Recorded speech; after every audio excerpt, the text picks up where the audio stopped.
अपने महाविद्यालय के स्नातक प्रथम वर्ष अर्थशास्त्र के विद्यार्थियों का आज के व्याख्यान में स्वागत करता हूं। विद्यार्थियों, पिछले 3 वर्गों में हम लोगों ने साख नियंत्रण क्या है और इसे किस प्रकार नियंत्रित किया जाता है, इस पर विचार विमर्श किया था। आज एक बार फिर हम लोग संपूर्ण अध्याय की एक झलक रिवीजन के तौर पर देखेंगे। जैसा कि हम सभी जानते हैं कि वर्तमान समय में मौद्रिक और व्यावसायिक भुगतानों में साख का बड़े पैमाने पर प्रयोग किया जा रहा है। फलतः मौद्रिक व्यवस्था में साख मुद्रा का महत्व अधिक हो गया है। किसी भी देश की मौद्रिक नीति की सफलता के लिए यह आवश्यक है कि साख मुद्रा पर पर्याप्त नियंत्रण रखा जाए। साख नियंत्रण का कार्य अर्थव्यवस्था में केंद्रीय बैंक के द्वारा किया जाता है। केंद्रीय बैंक साख नियंत्रण के लिए कई विधियों को प्रयोग में लाती है। सुविधा के दृष्टिकोण से इन्हें हम परिमाणात्मक और गुणात्मक वर्गों में विभाजित कर सकते हैं। परिमाणात्मक विधि के अंतर्गत जिन नीतियों को अपनाया जाता है उनमें बैंक दर की नीति, खुले बाजार की नीति और नगद शेष अनुपात में परिवर्तन की नीति प्रमुख है। बैंक दर वह दर है जिस दर पर केंद्रीय बैंक व्यावसायिक बैंकों के अथवा मुद्रा बाजार के अन्य संस्थानों के विनिमय बिलों का पुनर्बट्टा करता है। बैंक दर में वृद्धि कर अथवा कमी लाकर साख की मात्रा को अर्थव्यवस्था में नियंत्रित किया जा सकता है। खुले बाजार की नीति के अंतर्गत केंद्रीय बैंक स्वयं मुद्रा बाजार में प्रतिभूतियों, व्यावसायिक बिलों या फिर सोना का क्रय विक्रय करता है। केंद्रीय बैंक के इस क्रिया से अर्थव्यवस्था में साख की मात्रा का प्रसार अथवा संकुचन होता है।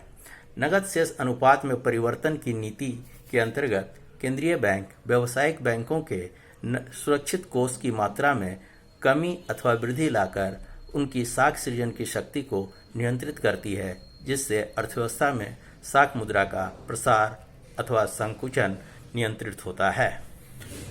गुणात्मक विधि के अंतर्गत साख की राशनिंग, प्रत्यक्ष क्रिया, नैतिक दबाव, उपभोक्ता साख की राशनिंग, प्रचार आदि नीतियां आती हैं।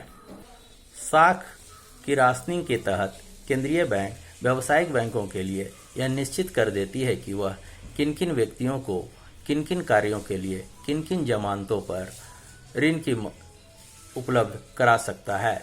एक तरह से केंद्रीय बैंक ऋण हेतु कोटा निर्धारित कर देती है और व्यावसायिक बैंक इसी कोटा के तहत उपभोक्ता को या ग्राहकों को ऋण उपलब्ध कराती है और इस तरह अर्थव्यवस्था में साख की मात्रा नियंत्रित होती है।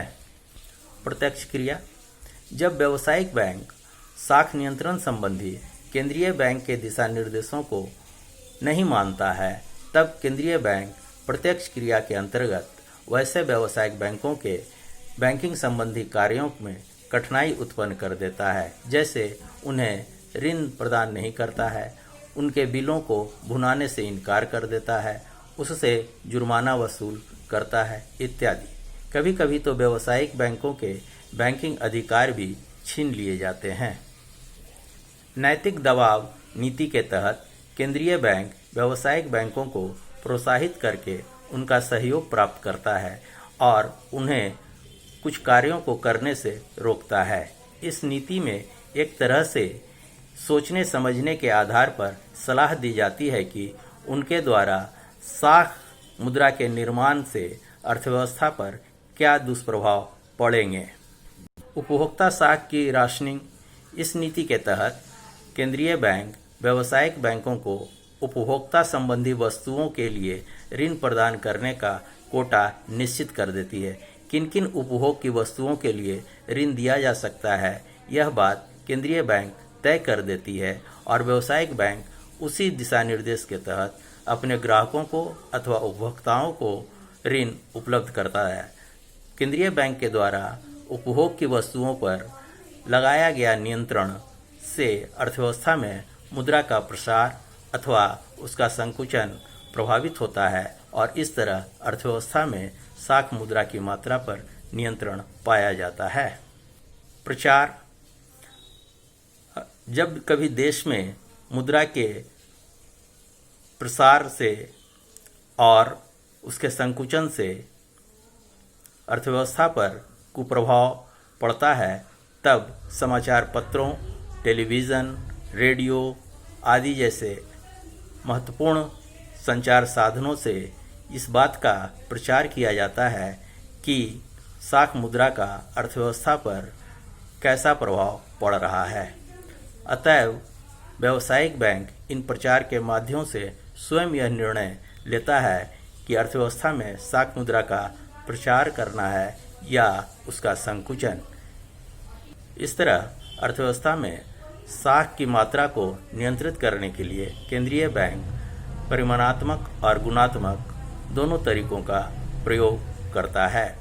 वास्तव में देखा जाए तो कोई एक तरीका साख नियंत्रण के लिए सफल नहीं साबित हो सकता है। इसलिए गुणात्मक और परिमाणात्मक दोनों तरीकों के बीच समन्वय स्थापित कर अर्थव्यवस्था में साख मुद्रा को नियंत्रित किया जा सकता है। धन्यवाद।